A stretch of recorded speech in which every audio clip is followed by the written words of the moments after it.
It's NFL Conference Championship weekend, and we're down to the final four teams with Kansas City and Baltimore and Detroit and San Francisco. Now, we don't have a whole lot to choose from here with just two games, so I want to jump into a few quick stats on both games, also look at some props, and create one same-game parlay for both games that can be combined into one bet between the two. So let's get into it and go to the Chiefs and the Ravens. Now, you can never count out Mahomes, who was 13-3 straight up in the playoffs and 8-3 straight up as a dog in his career. But they've had the benefit of beating up on a couple of really injured teams so far in the playoffs in both the Dolphins and the Bills. Now this week, Kansas City is going to be the much more injured team coming into this game. They see each of Isaiah Pacheco, Kadarius Toney, Joe Thuney, and Derek Nadati, Willie Gay, and L'Jarius Sneed, and even free safety Mike Edwards, all banged up coming into this game with injury designations on the injury report. Now Baltimore has stepped up every time they've faced a big opponent this season, and they have 11 wins over teams with a winning record. That's the most wins over winning teams ever in a season. Now, what's more impressive is that 9 of those wins have come by double-digit margins. The Ravens also been piling up the points with 31 or more points scored in 9 of their past 11 games, and they've also scored 31 or more points in each of their last 7 home games when playing their starters.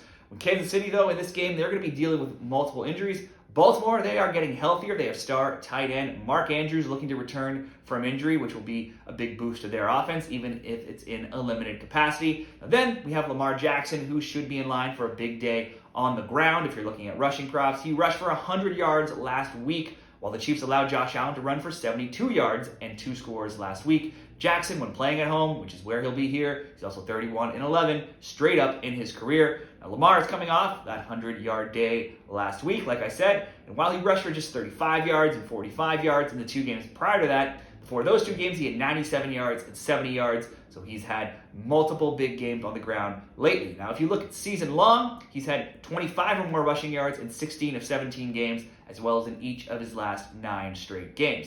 I think Baltimore gets the win here. I think they could cover. I also like Lamar and props, but in this same game parlay, Kansas City's only failed to get 10 points one time this season, and that was when Mahomes had the flu. So to start off this NFL best bet, let's create a same game parlay between the Chiefs and the Ravens. I'm going to go Kansas City, Baltimore, both to score 10 or more points. Baltimore all the way into an underdog at plus 10.5, because even though I think the Ravens can win, it'd be a surprise to nobody if the Chiefs pulled the upset. And then Lamar Jackson to come in with 25 or more rushing yards. Now that by itself still won't pay you too much. So we will do something similar in the next game, the Lions and the 49ers.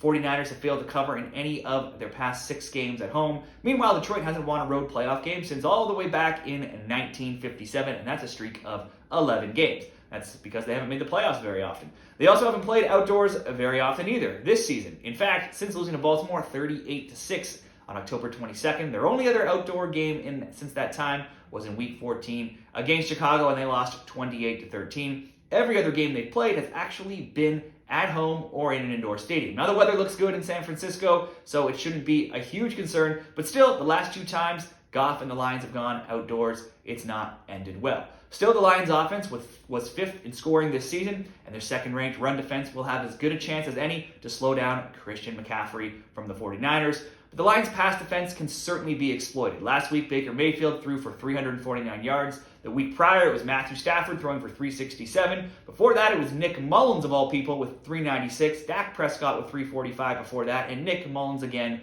with an incredible 411. Certainly, Brock Purdy could also put up some big passing numbers this week as well. Now, over that time, the past 5 weeks, Detroit has allowed the highest yards per play in the league. The Lions have plenty of weapons on offense, though. They should put up some points of their own, but they've also allowed 20 or more points in 5 straight games and also in 10 of 11 games, and that defense could certainly be their undoing here. I think San Fran should win this game. The 49ers have scored 20 or more points in 10 of their past 11 games, falling short just once, and that was losing 33-19 against the Ravens. But Detroit's offense has also scored 31, 24, 30, 19, 30, and 42 points across their last 6 games. San Fran has given up 21, 21, 10 against a weak Washington team, 33 and 29 points in recent weeks. I think both teams can at least get 2 touchdowns in this game. This total of this game is lined about 51 and a half points. So we are expecting to see points. So I think both teams can at least get 2 touchdowns.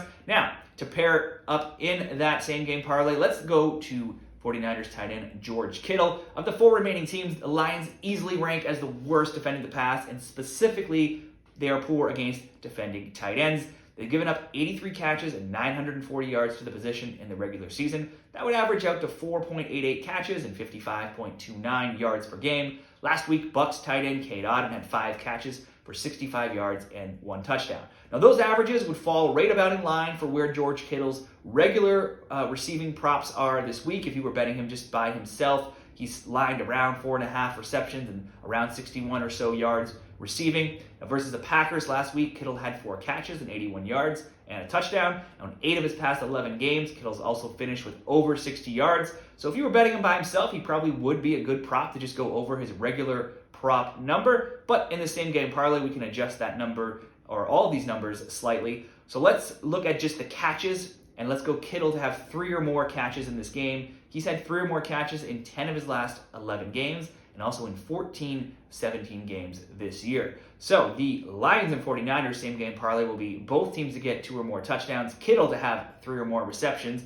And then when we pair that with that first same game parlay in the other game, Jackson to have 25 or more rushing yards, Baltimore plus 10.5, and both teams to get 10 or more points. We come in basically right on even money. I got that at plus 101, combining those 2 same game parlays into 1 parlay over at Bet365. That's the bet that I'm going to go with. It gives you a little bit of action on both games, and all of those legs should be at least very reasonable to hit. So what do you see happening in these games? Who do you see going to the Super Bowl? Be sure to drop your bets down there in the comments, and good luck in the NFL this weekend.